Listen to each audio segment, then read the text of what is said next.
أما بعد فأعوذ بالله من الشيطان الرجيم بسم الله الرحمن الرحيم الحج أشهر معلومات ومن فرض فيهن الحج فلا رفث ولا فسوق ولا جدال في الحج وما تفعلوا من خير يعلمه الله وتزودوا فإن خير الزاد التقوى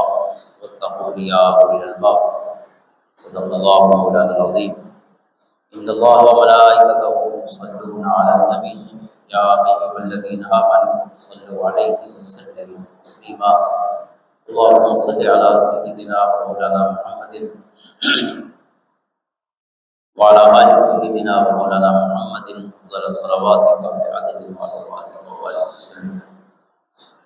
معزز و محترم حاضرین سامعین و ناظرین، حج کے مہینے شروع ہے اور اسلام کے اہم ارکان جو ہے ان میں سے ایک حج ہے، نماز روزہ حج زکوٰۃ۔ تو جو صاحب نصاب ہیں ان پر حج کرنا جو ہے فرض ہے۔ قرآن کریم کا ارشاد ہے وَلِلَّهِ عَلَى النَّاسِ حِجُّ الْبَيْتِ مَنِ اسْتَطَاعَ إِلَيْهِ سَبِيلًا، کہ جو استطاعت رکھتا ہو راستے کی، یعنی اس کے پاس خرچ بھی ہو اور راستہ محفوظ بھی ہو تو اس پر حج فرض ہے۔ یعنی جسمانی طور پر بھی انسان کے پاس صلاحیت ہونی چاہیے، اگر نہیں تو پھر وہ کسی اور کے ذریعے بھی اپنا فریضہ ادا کر سکتا ہے، یعنی حج بدل بھی ہو سکتی ہے۔ لیکن جو صاحب نصاب ہے اس پر یعنی یہ صلاحیت اللہ نے جسے عطا فرمائی ہے وہ سبیل کا خاص طور پہ ذکر ہے، راستے کا، یعنی آنے جانے کا خرچہ جو ہے اپنا بھی اور پیچھے گھر والوں کے لیے بھی، اگر وہ اتنے پیسے چھوڑ کے جائے کہ گھر والے بھی اس کی غیر موجودگی میں کسی قسم کے مسئلے کا شکار نہ ہو، تو اس پر فرض کیا گیا ہے کہ وہ حج ادا کرے۔ اور پھر حج کی ادائیگی میں خالق کائنات نے جو احکام عطا فرمائے ہیں سورۃ بقرہ میں، ان میں سے ایک آیت میں نے پڑھی ہے کہ ارشاد فرمایا گیا الحج اشہر معلومات، حج جو ہے یہ مقررہ مہینے، معلوم مہینے جو اللہ تعالیٰ نے اس کے لیے مقرر فرمائے، اس کے پیارے حبیب علیہ السلام نے وضاحت فرمائی، تو ان مہینوں میں حج فرض ہے۔ یعنی اس کے لیے ظاہر وقت مقرر ہے، مہینہ بھی اور دن بھی۔ فمن فرض فیہن الحج، اور جس پر حج فرض ہو ان مہینوں میں تو اس کو 3 کام کرنے چاہیے، ولا رفث ولا فسوق ولا جدال فی الحج۔ پہلی چیز یہ ہے رفث بے حیائی کی بری باتیں کرنے کو کہتے ہیں، یعنی اپنی آنکھوں کی بھی حفاظت کرے، اپنی زبان کی بھی حفاظت کرے جو حج کے لیے جائے۔ اور دوسری بات ہے ولا فسوق، گناہ کے جتنے کام ہیں سارے گناہوں سے بچے۔ جس موضوع پر ہم اب تک گفتگو کرتے رہے ہیں 5 ہفتے یا 5 جو جمعۃ المبارک کے ہمارے بیان تھے کہ جو گناہ ہیں ان سے انسان کو خود کو بچانا ہے۔ اس کی تربیت جو ہے ظاہر ہے وہ کسی صاحب عمل شخص کا قرب اور صحبت اور دین کا صحیح فہم ہی انسان کو دلا سکتا ہے۔ تو یہاں بھی اسی گناہ سے روکا گیا کہ حج کے سفر میں، کیونکہ جیسے انسان گھر سے چلتا ہے تو اس کا ہر قدم جو ہے یہ عبادت کا ہے، سفر بھی عبادت کا ہے، تو بے ترتیب سفر نہ ہو، دیکھ بھال کے اسے پتہ ہو کہ میں حالت عبادت میں ہوں۔ جیسے کوئی شخص نماز میں کھڑا ہو یا کوئی شخص مسجد میں بیٹھا ہو یا کوئی اور کیفیت جو عبادت کی ہے، جیسے روزہ ہے عبادت کی کیفیت ہوتی ہے، تو اس کو سمجھنا چاہیے۔ تو اسی طرح حج کا پورا سفر بھی عبادت ہے، گھر سے نکلنے سے لے کے گھر واپس آنے تک یہ سارے جو مراحل ہیں، منازل ہیں، وہ عبادت کے ہی ہیں، لہٰذا اس کو خاص طور پہ یہ اپنے شعور میں رکھنا چاہیے۔ اور تیسری چیز ہے ولا جدال فی الحج، جھگڑا نہیں کرنا چاہیے حج کے دوران۔ اب حالانکہ یہ تین چیزیں جو ہیں، دراصل یہ درمیانی جو لفظ ہے اس میں تینوں شامل ہیں، فسوق، فسق، فجور، اللہ کی نافرمانی کے سارے کام ہیں، تو اس میں رفث بھی آ جاتا ہے، بے حیائی کی گفتگو ہے یا انسان کی جو کسی بھی حوالے سے اپنی آنکھوں کی جو حفاظت ہے اس میں سستی ہے، تو یہ ساری چیزیں رفث میں شامل ہیں، تو یہ فسوق میں بھی شامل ہے۔ فسوق ایک جنرل یا مطلق لفظ ہے، اس میں سارے گناہ شامل ہیں، لیکن اللہ تعالیٰ نے فسوق کا مطلق ذکر کر کے دو گناہوں کو پھر خاص طور پہ الگ بھی بیان کیے، ان میں سے ایک آنکھوں اور زبان سے بے حیائی کی باتیں کرنا، دیکھنا، اور تیسری چیز جو ہے وہ جدال یعنی جھگڑا، کیونکہ اصل میں ہم ان دونوں معاملات کو اپنے گناہوں کی فہرست میں عموماً شامل نہیں کرتے، تو اس لیے اللہ تعالیٰ نے ان کو الگ سے بیان کیا، کیونکہ حج میں تمام جو دنیا کے لوگ ہیں اس میں ہر علاقے سے، ہر ملک سے، ہر رنگ ہے، ہر زبان ہے، ہر قسم کا مزاج رکھنے والے لوگ ہیں، ساری دنیا کے وہ اکٹھے ہوں گے، تو پھر مرد اور عورتیں بھی اکٹھے ہیں، خصوصاً مکہ میں جو عبادات ہیں ساری کی ساری، طواف ہے، اس کے بعد مینا ہے، مینا کے بعد عرفات ہے، پھر مزدلفہ ہے، پھر جمرات کو کنکریاں مارنا ہے، پھر طواف زیارت ہے، یہ سارے کام جو ہے اس میں مرد عورتیں سب شریک ہوتے ہیں، ایک ہی جگہ ہے، ایک ہی وقت ہے، تو جب موقع ہو گناہ کا تو اس وقت انسان کی اصل جو اس کی تربیت ہے یا اپنے نفس کو اللہ تعالیٰ کے حکم کا پابند بنانا، جس کو صبر کہتے ہیں، یعنی اپنے آپ کو کنٹرول کرنا، پھر ہی پتہ چلتا ہے، یعنی امتحان کی گھڑی یہی ہے، لہٰذا سب کو اکٹھا کر کے اللہ رب العزت نے اب آنکھوں کی حفاظت کا اور زبان سے بھی کوئی بھی اس طرح کا بے حیائی کا کلمہ ادا کرنے سے منع فرمایا، اور پھر جدال جو ہے، جھگڑا جو ہے اس سے بھی منع کیا گیا ہے، اور یہ بھی فسوق کا حصہ ہی ہے، بنیادی طور پر فسق و فجور ہے، جھگڑا اللہ تعالیٰ کو پسند نہیں ہے، صلاح پسند ہے، یعنی مل جل کے اچھے طریقے سے رہنا، یہ جو جدال ہے خاص طور پہ حج کے احکام میں اس کو قرآن کریم نے الگ سے بیان کیا ہے، کیونکہ عموماً ہم جھگڑے کو ایسے گناہوں میں شامل ہی نہیں کرتے، مسجد میں ہوں یا گھر میں ہوں یا کہیں بھی ہوں، تو جھگڑا فساد جو ہے انسان کے مزاج کے ایک اس جیسے ناپسندیدگی کہیں بھی ہو جائے، مزاج کے خلاف بات ہو جائے تو انسان فوراً فلیئر اپ ہو جاتا ہے، غصہ کر جاتا ہے، جبکہ غصہ جو ہے بہت بڑے گناہوں میں سے ایک ہے، یعنی یہ چھوٹی چیز نہیں ہے، یہ بہت بڑی چیز ہے۔ حج میں اللہ تعالیٰ نے اس سے خاص طور سے منع کیا اس سفر میں، اور عموماً بھی بخاری شریف کی حدیث ہے، ایک صحابی حضور علیہ السلام کی خدمت میں حاضر ہوئے، حضرت ابو ہریرہ رضی اللہ عنہ فرماتے ہیں، انہوں نے عرض کی کہ حضور علیہ السلام کی بارگاہ میں کہ مجھے کوئی نصیحت فرمائی، تو عزنی یا رسول اللہ، تو حضور علیہ السلام نے فرمایا کہ لا تغضب، غصہ نہ کیا کر۔ اس نے یعنی ارادہ تو تھا اس کا بھی کہ مختصر نصیحت ہونی چاہیے، لیکن یہ بہت زیادہ مختصر ہو گئی، تو اس نے عرض کی کہ کچھ اور بھی کرم فرمائی، کوئی اور چیز بھی ارشاد فرمائی، تو آپ نے پھر فرمایا لا تغضب، غصہ نہ کیا کر۔ فردد مرارا، حضرت ابو ہریرہ فرماتے ہیں کہ وہ کئی دفعہ پوچھتا رہا کہ کوئی اور نصیحت بھی کریں، تو حضور علیہ السلام ہر دفعہ اسے غصے پر قابو پانے کا حکم ہی فرماتے ہیں، لا تغضب، کہ اگر آپ نے غصے پہ قابو پانا سیکھ لیا تو پھر ہر خیر اور ہر خوبی آپ کی زندگی میں اتر آئے گی، لیکن اگر آپ غصے کی حالت میں رہے تو پھر نہ کوئی فیصلہ ٹھیک کر پائیں گے اور نہ خود اپنے آپ کو مینیج کر پائیں گے، جو خود کو نہیں کنٹرول کر سکتا تو پھر دوسرے سچویشن کو کیا کنٹرول کرنا، اس لیے غصے سے ہی جھگڑا جنم لیتا ہے، تو گویا حج کے احکام میں سے اہم ترین حکم یہ ہے کہ انسان اپنے مزاج پر قابو رکھے، اور اس میں جو کہ مزاج کے بھڑکنے کے چانسز زیادہ ہوتے ہیں کہ انسان سفر میں ہے، تھکا ہوا ہے، اور اس وجہ سے کئی قسم کے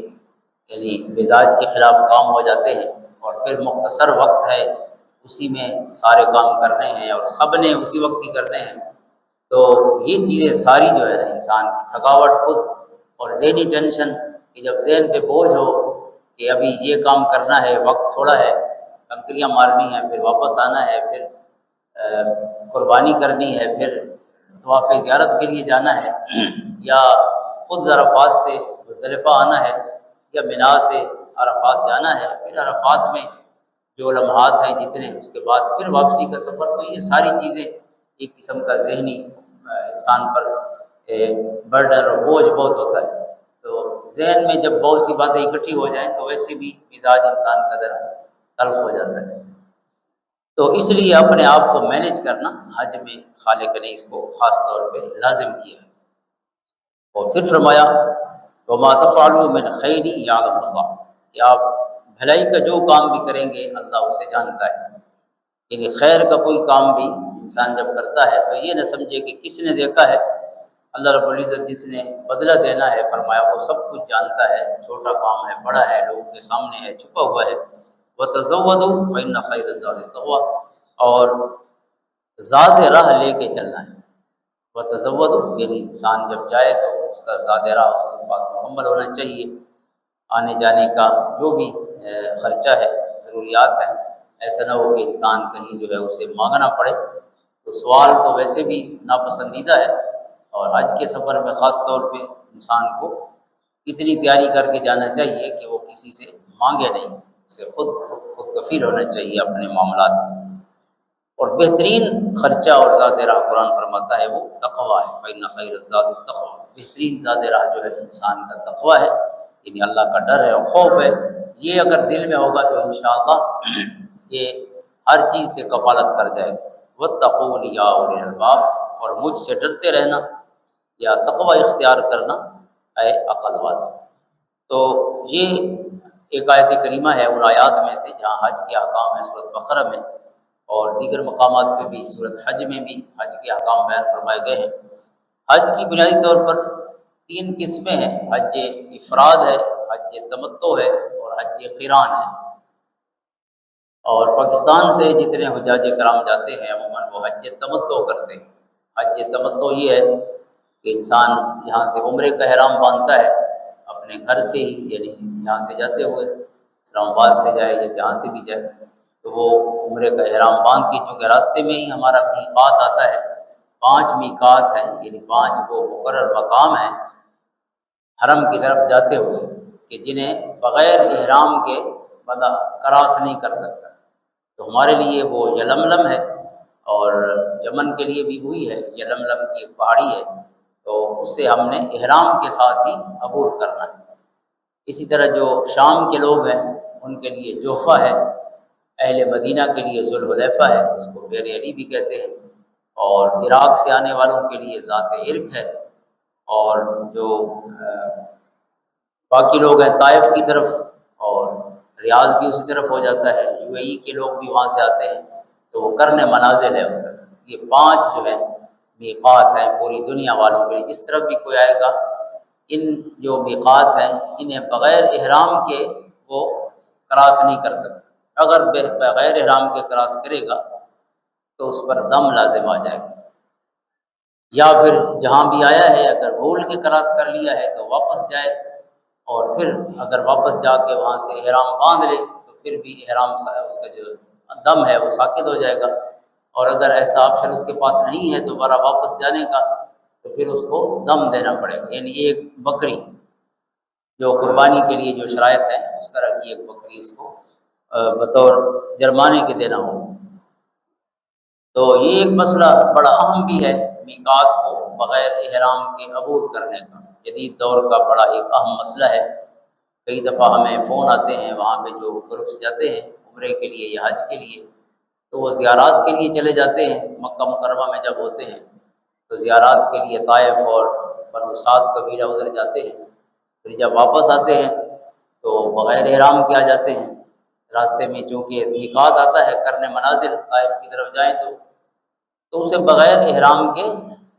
عبور نہیں کیا جا سکتا، چاہے کسی حالت میں بھی کوئی ہو۔ فقہ حنفی کا مسئلہ یہ ہے۔ اب اس میں ہمارے اس دور کے بہت بڑے مفتی تھے، مفتی محمد رفیق صاحب الحسنی رحمۃ اللہ علیہ، انہوں نے ایک بڑا اچھی تحقیق کی ہے اس مسئلے پر، کیونکہ بڑا بنیادی مسئلہ ہے کہ اگر کوئی شخص وہاں، یہ تو چلو احرام جو گروپ جاتے ہیں عمرے کے لیے، چلو یہ تو عمرہ کر سکتے ہیں، لیکن روزانہ جو لوگ مدینہ شریف سے گاڑیاں چلاتے ہیں، بسوں کے ڈرائیور ہیں یا دوسرا سامان جو ہے اس کی ڈسٹریبیوشن پر ان کی ڈیوٹی ہے، ڈیلی جو آتے جاتے ہیں مکہ، چاہے وہ طائف سے آئیں یا مدینہ طیبہ سے آئیں یا کسی اور ایسی طرف سے آئیں کہ جدھر سے درمیان میں میقات پڑتا ہو، تو ان پر ہر دفعہ دم ہوگا۔ فقہ حنفی کا مسئلہ یہ ہے کہ اگر وہ بغیر احرام کے گزر گئے تو دم لازم ہو جائے گا۔ اب بغیر احرام کے اگر گزریں گے تو دم لازم ہے، اور اگلی بات یہ ہے کہ اگر احرام باندھ کے گزریں گے تو پھر پہلے جا کے انہیں عمرہ کرنا ہوگا۔ ظاہر احرام تو عمرے کے لیے ہوتا ہے، احرام برائے احرام تو نہیں ہے۔ تو اگر ڈرائیور جو ہے جو روزانہ سامان لاتے ہیں اور وہ روزانہ اگر عمرہ کریں یا ہر دفعہ عمرہ کریں، آج کل تو چونکہ 5-6 گھنٹے ٹوٹل لگتے ہیں مکہ سے مدینہ یا مدینہ سے جب آتے ہیں مکہ، تو وہ دن میں کئی دفعہ بھی ڈرائیور آتے جاتے ہیں، تو ان کا وہ سفر ایک طرف اور عمرہ ایک طرف، تو اس لیے یہ وہ کام ہے کہ جو کرنا بڑا مشکل ہے۔ تو اس لیے ہمارے مفتی صاحب نے بھی اس پہ تفصیل سے لکھا ہے کہ اس دور میں ہمیں فتویٰ جو ہے وہ حضرت امام شافعی رحمۃ اللہ تعالیٰ علیہ ان کے جو اس بارے میں مسلک ہے اس پر دینا چاہیے، کیونکہ ان کے نزدیک یہ ہے کہ احرام اس کے لیے لازم ہے جو عمرے کے لیے یا حج کے لیے جا رہا ہو۔ اگر اس کا ارادہ حج عمرے کا نہیں ہے تو پھر اس پر جو میقات ہے انہیں احرام کے ساتھ عبور کرنا لازم نہیں ہے، تو جب لازم نہیں ہے تو لہٰذا اس پر دم نہیں آئے گا۔ تو آج کل آپ کو پتہ ہے یہ سارے ڈرائیور جو آتے جاتے ہیں تو اسی پہ ہی عمل کرتے ہیں، تو اس لیے ہمارے جو احباب وہاں گئے ہوں، اگر ان میں سے بعض اوقات بوڑھے ہوتے ہیں، ویسے تو عمرہ کرنا چاہیے جو کر سکتے ہیں، لیکن جو نہیں کر سکتے، مثلا کوئی بوڑھا ہے، بوڑھی ہے، کوئی مریض ہے اس طرح کا، تو وہ اگر طائف کی طرف سے آ رہے ہیں یا مدینہ شریف سے مکہ آ رہے ہیں، ان کا ارادہ عمرے کا نہیں ہے، تو پھر وہ بغیر احرام کے بھی اسے عبور کر سکتے ہیں اور دم نہیں آئے گا۔ اور اس پر جو دلیل ہے حضرت امام شافعی رحمۃ اللہ تعالیٰ علیہ کی، وہ بڑی مضبوط دلیل ہے کہ وہ فرماتے ہیں کہ حضور علیہ الصلوۃ والسلام نے جب سفر فرمایا تھا فتح مکہ کا، فتح مکہ جس سال ہوا 8 ہجری میں، تو حضور علیہ الصلوۃ والسلام نے جو سفر فرمایا یہ بغیر احرام کے فرمایا، حضور کا بھی احرام نہیں تھا اور جو 10,000 صحابہ آپ کے ساتھ تھے وہ بھی بغیر احرام کے ہی تھے۔ تو آپ مکہ پہنچے اور اسی وقت پھر مکہ فتح ہوا، تو اس سے وہ استدلال فرماتے ہیں چونکہ حضور علیہ الصلوۃ والسلام کا ارادہ اس سال حج عمرے کا نہیں تھا، آپ کا ارادہ یعنی جہاد کا تھا، تو اگر ارادہ حج عمرے کا نہ ہو تو اس سے انہوں نے استدلال فرمایا ہے کہ پھر میقات کو بغیر احرام کے کراس کیا جا سکتا ہے، اور حضور کی سنت میں اس کے لیے نمونہ موجود ہے۔ تو امام اعظم ابو حنیفہ رحمۃ اللہ تعالیٰ علیہ حضور کے اس عمل کو اس خاص سال کے ساتھ مخصوص سمجھتے ہیں، لیکن امام شافعی اس کو حضور علیہ الصلوۃ والسلام کی عمومی سنتوں میں سے اور آپ کے جو مبارک معمولات ہیں ان کا حصہ بناتے ہوئے اس سے استدلال فرماتے ہیں۔ تو بہرحال یہ ایک آسانی ہے، ہمارے جو فقہ حنفی سے جڑے ہوئے فقہا ہیں ان کو بھی اس کے مطابق فتویٰ دینا چاہیے۔ ایک اور مسئلہ بھی بڑا اہم ہوتا ہے جو حجاج کرام وہاں جاتے ہیں، وہ نماز کا مسئلہ ہے کہ جب آپ مینا جاتے ہیں یا پھر عرفات، اور یہ سارے 5 دن جو ہوتے ہیں 8 سے لے کر 12 تک جو ہے، یہ 5 دن ہیں جو خاص مناسک کے حج ادا کرنے ہوتے ہیں۔ 8 یوم ترویہ کہتے ہیں 8 کو، 8 ذی الحجہ کو، اس دن حجاج کرام جاتے ہیں۔ آج کل تو عموماً اس سے پچھلی رات ہی لے جاتے ہیں سب کو، بہرحال وہ بھی ٹھیک ہے، پہلے بھی جا سکتے ہیں، لیکن مسنون طریقہ یہ ہے کہ 8 کی صبح کی نماز مکہ میں پڑھنی چاہیے، اور پھر ظہر، عصر، مغرب، عشاء اور اگلی فجر 9 کی فجر، یہ 5 نمازیں مینا میں پڑھنی ہوتی ہیں۔ پھر اگلی فجر کے بعد یعنی 9 کی فجر کی نماز پڑھنے کے بعد پھر عرفات کی طرف حجاج کرام جاتے ہیں، پھر عرفات پہنچ کر پورا دن 9 کا وہاں گزارنا ہوتا ہے، غروب آفتاب تک۔ جو غروب سے پہلے نکل پڑا اسے بھی یعنی اس پر بھی دم آ جائے گا، لہٰذا غروب جب سورج غروب ہو جائے اس کے بعد نماز نہیں پڑھنی عرفات کے میدان میں، اور واپس روانہ ہو جانا ہے مزدلفہ کے لیے۔ مغرب اور عشاء مزدلفہ میں کھلے آسمان تلے ادا کرنا ہوتی ہے، اور پھر اگلی صبح جو ہے وہ 3 کام ہوتے ہیں بڑے اہم ہر حاجی کے لیے۔ پہلا کام اس نے بڑے شیطان کو کنکریاں مارنی ہوتی ہیں جمرہ عقبہ کو، اور اگلا کام ہے کہ اس نے قربانی کرنی ہے، اور تیسرا کام ہے کہ اس نے حلق کرانا ہے، سر منڈوانا ہے۔ یہ 3 کام اسی ترتیب سے فقہ حنفی میں ترتیب بھی واجب ہے، یعنی 10 کی صبح اس نے کنکریاں مارنی ہیں، کنکریاں مارنے کے بعد اس نے قربانی کرنی ہے، قربانی کے بعد اس نے بال جو ہیں حل کروانے ہیں، یا اگر قصر کرانا چاہے تو قصر کرانی ہے۔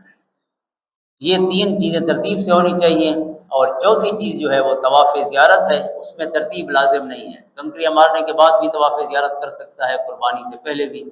قربانی کے بعد بھی، حلق اگر نہیں کرایا تو حلق کے بغیر بھی وہ طواف زیارت کر سکتا ہے۔ بہرحال طواف زیارت بھی گویا 10 کے دن سے لازم ہو جاتا ہے، اسی دن کرے، اگلے دن یا اس سے اگلے دن کرے، تو طواف زیارت اہم ترین فرائض میں سے، وقوف عرفات اور پھر طواف زیارت۔ اور پھر جو ہے اگلے جو 2 دن ہیں، یعنی 11 اور 12 کا دن ہے، تو تینوں شیطانوں کو کنکریاں مارنا ہوتی ہے۔ تو اس میں ایک اہم چیز ہے، کیونکہ فقہ حنفی کے مطابق دوسرے اور تیسرے دن جو کنکریاں ہیں وہ 12 بجے کے بعد افضل ہے، یعنی 12 بجے جب زوال ہو جائے تو زوال کے بعد۔ لیکن چونکہ اگر تاریخی طور پہ دیکھا جائے ہماری اسی ماڈرن ایج میں پچھلے 40-50 سال میں، تو سب سے زیادہ جو اموات ہوئی ہیں حجاج کرام کی، وہ شیطانوں کو کنکریاں مارتے ہوئے ہی ہوئی ہے، کیونکہ ایک دم سارے نکلتے ہیں، خصوصاً یہ دوپہر کے بعد، اور بھگدڑ مچتی ہے، رش ہو جاتا ہے۔ اب اگرچہ وہاں جگہ کافی کھلی ہو گئی ہے، اس میں بڑی توسیع کی گئی ہے، لیکن اس کے باوجود جب ساری دنیا اکٹھی ہو جائے، 40 لاکھ لوگ، تو پھر ایک دم سے نکلیں تو اس میں مسائل ہو سکتے ہیں۔ تو امام اعظم ابو حنیفہ رحمۃ اللہ تعالیٰ علیہ کا ایک قول مفتی رفیق حسنی صاحب نے بھی اور ہمارے دیگر فقہاء نے بیان کیا ہے کہ آپ فرماتے ہیں کہ دوسرے تیسرے دن بھی صبح صادق کے بعد ہی کنکریاں ماری جا سکتی ہیں۔ تو اس لیے ہمارے حجاج کرام کو اس میں بھی آسانی دیکھنی چاہیے کہ 11 اور 12 ذی الحجہ کو بھی ضروری نہیں کہ 12 بجے تک بیٹھے رہیں، صبح کے ٹائم جب ایزی ہو تو آپ جا کے کنکریاں مار سکتے ہیں تینوں شیطانوں کو، اور اس طرح صبح رش بھی نہیں ہوتا اور گرمی بھی کم ہوتی ہے، تو یہ بھی ایک آسانی کا معاملہ ہے۔ ایک اور چیز ہے جو حجاج کرام کو مسئلہ پیش آتا رہتا ہے، وہ نماز کا مسئلہ ہے کہ وہاں نماز جو کہ عموماً کیمپوں میں اپنے خیموں میں پڑھنا پڑتی ہے، تو 4 فرض پڑھنے ہیں یا 2 پڑھنے ہیں، یعنی قصر ہے یا نہیں ہے۔ تو اس پر بھی میں خلاصہ عرض کرتا ہوں جو جدید مسئلے ہیں اس حساب سے۔ پہلے ہمارے فقہاء کی کتابوں میں یہ لکھا ہے کہ منا جو ہے یہ الگ بستی ہے اور مکہ جو ہے یہ الگ بستی ہے، تو اگر بستیاں الگ الگ ہوں تو پھر دونوں جگہ 15 دن چونکہ قیام سے بندہ مقیم بنتا ہے، اگر 15 دن کسی جگہ رہے گا تو وہ نماز پوری پڑھے گا، اگر 15 دن سے کم ہے تو پھر اس کی نماز قصر ہوگی۔ تو اب بعض اوقات کوئی حجاج کرام آخر میں جاتے ہیں، انہیں مکہ میں 15 دن پورے نہیں ہوتے کہ وہ منا چلے جاتے ہیں، تو اس طرح وہ مسافر رہ جاتے ہیں، کیونکہ یہ 2 بستیاں ہیں الگ الگ۔ لیکن ابھی جدید دور میں جو ہمارے نئے فقہاء کرام نے اس پر کلام کیا ہے، جن میں مفتی رفیق حسنی صاحب بھی بڑا تفصیل سے انہوں نے لکھا ہے، تو اب چونکہ منا مکہ کا حصہ ہے، عرفات بھی، مزدلفہ بھی، یہ سارا ایک ہی میونسپلٹی ہے، اب الگ بستیاں نہیں رہی، اب ایک ہی بستی ہے، یعنی مکہ کا حصہ ہے سارا۔ لہٰذا جو حاجی ظاہر عموماً 30 دن تو سب رہتے ہیں، 40 دن والے 30 دن وہ مسلسل مکہ میں ہی رہتے ہیں عموماً، اس کے علاوہ ہی ترتیب ہو سکتی ہے لیکن زیادہ تر یہ ہوتا ہے۔ تو 30 دن اگر وہ مکہ میں ہے تو ویسے ہی مقیم ہے، تو لہٰذا جب بھی اکیلے نماز پڑھے گا تو 4 رکعت ہی پڑھے گا۔ تو یہ بھی ایک خاص مسئلہ ہے۔ اور ایک اور اہم مسئلہ ہے خواتین کی جماعت کا، کیونکہ فقہ حنفی میں خواتین کی جماعت کے لیے جو شرائط ہیں وہ بہت زیادہ ہے، اور وہ شرائط پھر دیگر فقہاء کے ہاں نہیں ہیں۔ یعنی مثلا پہلی شرط تو یہ ہے کہ خواتین جو ہیں اس میں محاذات نہ ہو، اگر خاتون ایک ہی جماعت میں دوسرے مرد کے برابر آ گئی تو مرد کی نماز نہیں ہوگی، جس کے دائیں کھڑا ہے یا جو بائیں کھڑا ہے سب کی نماز نہیں ہوگی، اور اس کے پیچھے والوں کی نماز بھی نہیں ہوگی جو اس کے پیچھے کھڑا ہے۔ تو یہ فقہ حنفی کا مسئلہ اس میں بڑا یعنی یہ ذرا سخت ہے، تو اس پر بھی ہمارے فقہاء کہتے ہیں کہ یہ فتویٰ بھی حضرت امام شافعی رحمۃ اللہ تعالیٰ علیہ کے قول پر دینا چاہیے، بلکہ تینوں دیگر اماموں کی وہ شرائط نہیں ہیں جو ہمارے ہاں ہیں۔ تو لہٰذا اگر فقہ حنفی پہ فتویٰ دیتے ہیں تو کسی کی بھی نماز، یا بلکہ اکثر لوگوں کی نماز نہیں ہوگی، جو آج کل چونکہ خواتین شامل ہوتی ہیں، اور اکثر ایسا ہو جاتا ہے کہ خواتین آگے آ جاتی ہیں اور مرد پیچھے آ جاتے ہیں، یعنی خواتین پیچھے ہوں پھر تو کوئی مسئلہ نہیں، پھر تمام ائمہ کے نزدیک کوئی مسئلہ نہیں۔ لیکن چونکہ اس طرح کی سچویشن بن جاتی ہے کہ اکثر خواتین جیسے آتی ہیں، اب باہر نماز پڑھ رہے ہوتے ہیں تو خواتین کہیں کھڑی ہو گئی ہیں، پیچھے مرد آ کے کھڑے ہو گئے ہیں، جماعت شروع ہے، تو اس طرح کے مسائل اس میں ایک آسانی والا پہلو ہے۔ ایک اور چیز بھی بڑی اہم ہے، وہ ہے خواتین کا اکیلے سفر، چونکہ فقہ حنفی میں محرم کے بغیر خاتون سفر نہیں کر سکتی 3 دن یا اس سے زیادہ، اور حج ظاہر ہے اس کا حصہ ہے۔ تو لیکن اس میں بھی جو دیگر ائمہ ہیں ان کے ہاں یہ سہولت موجود ہے، وہ کہتے ہیں کہ اکیلے سفر نہ کرنے کا مقصد یہ ہے کہ اس کی جان مال اور خصوصاً اس کی عزت و آبرو کو کوئی خطرہ ہو۔ اگر اب مثلا خواتین جا رہی ہیں، اس کی بہنیں ہیں یا پڑوسنیں ہیں 4-5 خواتین، تو آج کل سفر بھی محفوظ ہیں اور کوئی ایسا مسئلہ نہیں، لہذا اس کے لیے حج کے لیے خاتون اس طرح بغیر محرم کے یا شوہر کے بھی جا سکتی ہے۔ حضرت امام شافعی اور دیگر تمام ائمہ کا اس میں ذرا نرم ہے سلسلہ، تو آج کل اسی پہ ہی فتویٰ اس میں بھی دینا چاہیے۔ ہمارے فقہاء احناف بھی پھر فتویٰ دیتے بھی ہیں، کوئی نہیں دیتے، احتیاط کرتے ہیں، لیکن بہرحال یہ آسانی کا ہے، شریعت میں جو روح ہے وہ آسانی ہے۔ یسروا ولا تعسروا، رسول صلی اللہ علیہ وسلم نے جب اپنے غلاموں کو یہ ذمہ داری جو ان میں انتظامی ذمہ داری بھی تھی اور کچھ عدالتی امور کی ذمہ داری بھی تھی، اور ساتھ ساتھ ظاہر ایک مبلغ اور ایک معلم کی ذمہ داری دے کر بھیجا، تو انہیں یہ نصیحت فرمائی، یسروا ولا تعسروا، لوگوں کے لیے آسانیاں پیدا کرو، انہیں مشکل میں نہ ڈالو۔ تو آسانی جو ہے یہ شریعت کی روح ہے، جہاں بھی مشکل ہو تو وہاں آسانی کا راستہ اپنانا چاہیے، اور ہمارا یہ فقہ حنفی کے بھی اصولوں میں سے ہے کہ جہاں مشکل پیدا ہو جائے دوسرے امام کے قول پر فتویٰ دیا جا سکتا ہے۔ تو اس لیے خواتین جو ان کا سفر محفوظ ہو، اس طرح کا کوئی خطرہ نہ ہو ان کی عزت و آبرو کے لیے، تو وہ آج کل دیگر خواتین کے ساتھ بھی جا سکتی ہیں، محرم ساتھ نہ بھی ہو یا شوہر ساتھ نہ بھی ہو، وہ سفر کر سکتی ہیں۔ تو بہرحال یہ اس طرح کے کچھ اور مسائل بھی ہیں جدید جو ہیں، ان میں اب ہمارے فقہا بھی آسانی کی طرف جا رہے ہیں اور وہ فتویٰ دیتے ہیں۔ اس پر بہت اچھی اور مفصل کتاب جو ہے وہ ہمارے مفتی رفیق حسنی صاحب کی ہے، رفیق المناسک، انہوں نے تمام پہلو سے اس کو ڈسکس کیا ہے۔ تو بہرحال حج جو ہے یہ اہم ترین اللہ تعالیٰ کے ان فرائض میں سے ہے جس پر لازم ہو، جو صاحب نصاب ہو